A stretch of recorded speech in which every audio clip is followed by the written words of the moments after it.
सुंदर हूँ मैं, कितनी प्यारी हूँ मैं इस जंगल में सबसे खूबसूरत हूँ। कोई परिंदा इस जंगल में मेरे जितना खूबसूरत नहीं है। मैं कितनी सुंदर हूँ ना। पारो नाम है मेरा। पारो थी तो बहुत खूबसूरत, लेकिन वो हर वक्त अपनी तारीफें ही करती रहती थी। उसको अपनी तारीफें सुनने का बहुत शौक था। वो दूसरों से भी सिर्फ अपनी तारीफें ही सुनना चाहती थी। वो किसी कामकाज में कोई ध्यान भी नहीं लगाती थी। हर वक्त अपने सिर्फ बनाव सिंगार में ही लगी रहती। आ गई काली कलोटी। मैं जा रही थी सूखा घास लेने। कौवा भाई भी साथ जाएगा और शायद तोता भैया भी साथ जाए। हम सब परिंदे मिलकर जाएंगे। अगर तुम भी हमारे साथ चलना चाहो तो आ सकती हो, क्योंकि हमने सुना है कि कुछ दिनों में बादल आने वाले हैं और बहुत बारिश होने वाली है। क्यों ना हम अपने घोंसलों को मजबूत कर लें। अगर जाना चाहती हो तो आ जाओ हमारे साथ। मैं जानती हूँ कि सूखा घास कहाँ से मिलता है। एक तो तुम काली कलोटी की शक्ल देखकर पता नहीं मुझे क्या हो जाता है, और मुझे तुम्हारे साथ तो जाना बिल्कुल भी पसंद नहीं है। पता नहीं मुझे तुम्हारा रंग क्यों अच्छा नहीं लगता। पारो थी तो रानो की पड़ोसन, लेकिन वो कभी भी रानो से आराम से या प्यार से बात नहीं करती थी।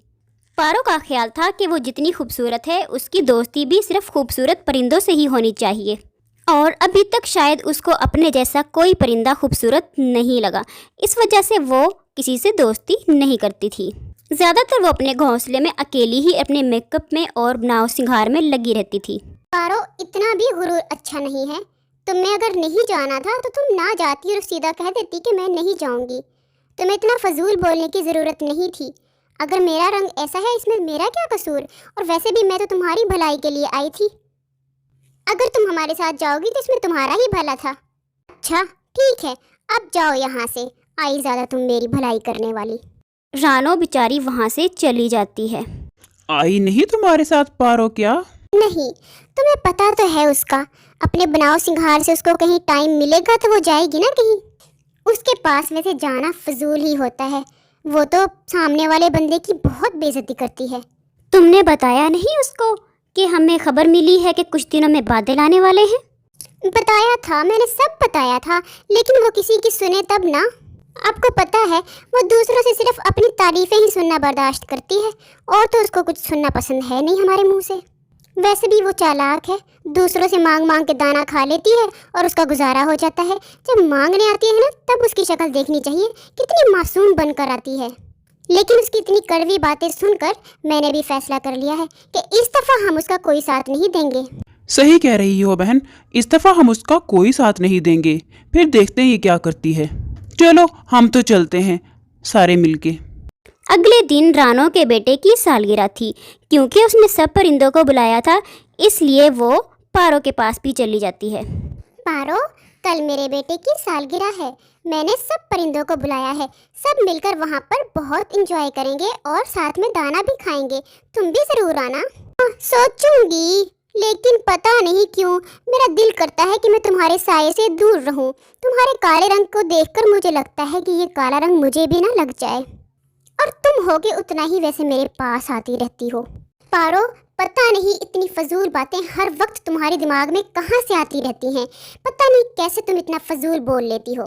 पारो वहाँ से गुस्से में चली जाती है। इकट्ठे सालगिरह मनाएंगे, दाना खाएंगे। आज देखती हूँ तुम किस तरह सबको जमा करती हो। तुम्हें तो मैं अच्छी तरीके से ही मनाने दूंगी तुम्हारे बेटे की सालगिरह। देखना तुम, कोई भी नहीं आएगा तुम्हारे बेटे की सालगिरह पर। कुछ तो मुझे ऐसा करना होगा कि मैं परिंदों को इसके घर न जाने दूं। और फिर पारो सीधी कौवे के पास जाती है। कौवे मियाँ, क्या तैयारी हो रही है?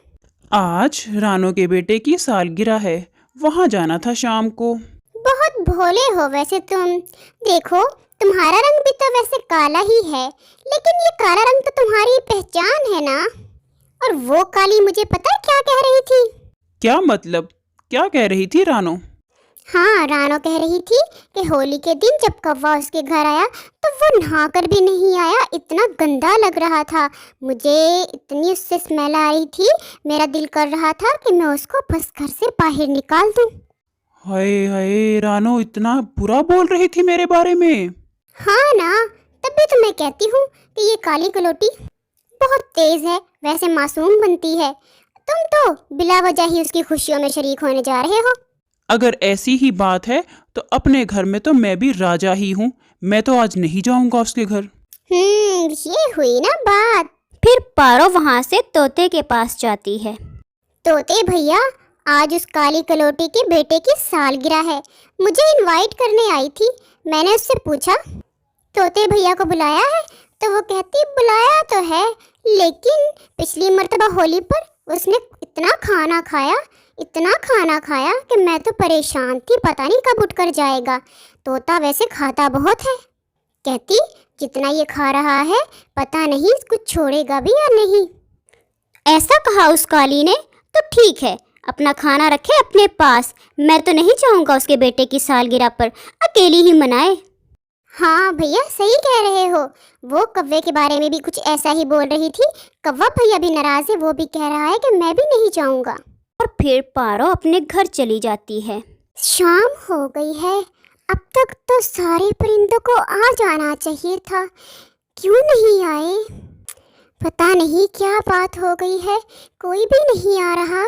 मम्मा, क्या इस दफ़ा कोई भी नहीं आएगा हमारी खुशियों में शरीक होने? मुझे तो मज़ा ही नहीं आ रहा, कोई मेरी सालगिरह पर आया ही नहीं।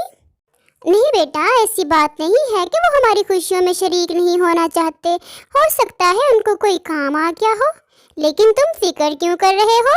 मैं हूँ ना अपने सुंदर बेटे के साथ।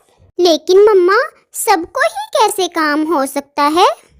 और फिर रानो अकेले ही अपने बेटे की खुशियाँ मनाती है और काफ़ी रात हो जाती है और आसमान पर अचानक गहरे बादल छा जाते हैं। कुछ देर में बारिश शुरू हो जाती है और इतना ज़्यादा तूफ़ान भी आ जाता है कि ऐसा लगता है कि ये तूफ़ान तो दरख्तों को ज़मीन से उखाड़ कर ही फेंक देगा। रानो अपने बेटे के साथ अपने घोंसले में महफूज बैठी हुई थी। हवा कितनी तेज़ चल रही है, कितना तेज़ तूफ़ान आ रहा है। वैसे काली कलोटी, उस रानो ने भी अपने बेटे की सालगिरह मना ही ली होगी अब अकेले ही। अचानक ज़ोर से आवाज़ आती है और ऊपर से एक दरख्त की बड़ी शाख उसके ऊपर आकर गिर जाती है। वो शाख पारो के ऊपर इस तरह गिरती है कि पारो उसके नीचे से निकल नहीं पाती। बचाओ, कोई मुझे बचाओ, मेरी हेल्प करो प्लीज़, कोई मुझे यहाँ से निकालो प्लीज़, मुझे बचाओ। अरे ये तो रानो है, इसके ऊपर तो बहुत बड़ी शाख गिर गई है। मुझे लगता है हमें इसकी मदद करनी चाहिए। मैं जाती हूँ इसकी मदद के लिए। मम्मा, ये तो आपसे कितनी नफ़रत करती है ना, तो आप इसकी मदद के लिए ना जाएं। एक तो बारिश भी इतनी तेज़ है और ऊपर से आप इसकी मदद भी करने जा रही हैं। आप ना जाएं इसकी मदद करने। नहीं मेरे बेटे, वो हमारे साथ गलत करती थी, लेकिन इसका ये मतलब नहीं कि हम भी उसके साथ कुछ गलत होने दें। हमें उसकी मदद करनी चाहिए, हमें उसके जैसे नहीं बनना। अगर आज हम भी इस तरह सेल्फिश हो जाएंगे तो हम में और उनमें क्या फ़र्क रह जाएगा? हमें ज़रूर इसकी मदद करनी चाहिए मेरे बच्चे। रानो बहुत मुश्किल से पारो को वहाँ से निकालकर अपने घर ले आती है, क्योंकि पारो का घर तो बिल्कुल टूट चुका होता है। रानो, मुझे माफ़ कर दो, आज मैंने मौत को बहुत करीब से देखा है। अगर तुम ना आती तो मैं तो बच ही ना पाती। मैं हमेशा तुम्हारा दिल दुखाती रही ना, हमेशा मैं तुमसे कड़वी कड़वी बातें कहती रही। तुम मुझे प्लीज़ माफ़ कर दो। मैं तुम्हारा ये एहसान कभी नहीं भूलूंगी। तुमने मेरी जान बचाई है। कोई बात नहीं पारो, अगर तुम्हें एहसास हो ही गया है तो इससे अच्छी और क्या बात हो सकती है? पारो बहुत शर्मिंदा हो रही थी, क्योंकि आज रानो के बेटे की सालगिरह का फंक्शन भी उसी ने ख़राब करवाया था।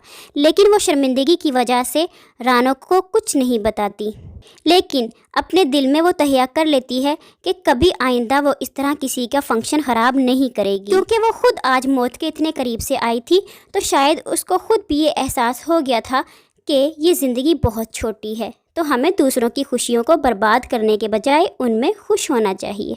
फ्रेंड्स, अगर आपको ये स्टोरी अच्छी लगी है तो प्लीज़ इसको लाइक कर दीजिए और ऐसी और कहानियाँ देखने के लिए मेरे चैनल को सब्सक्राइब करना मत भूलिएगा।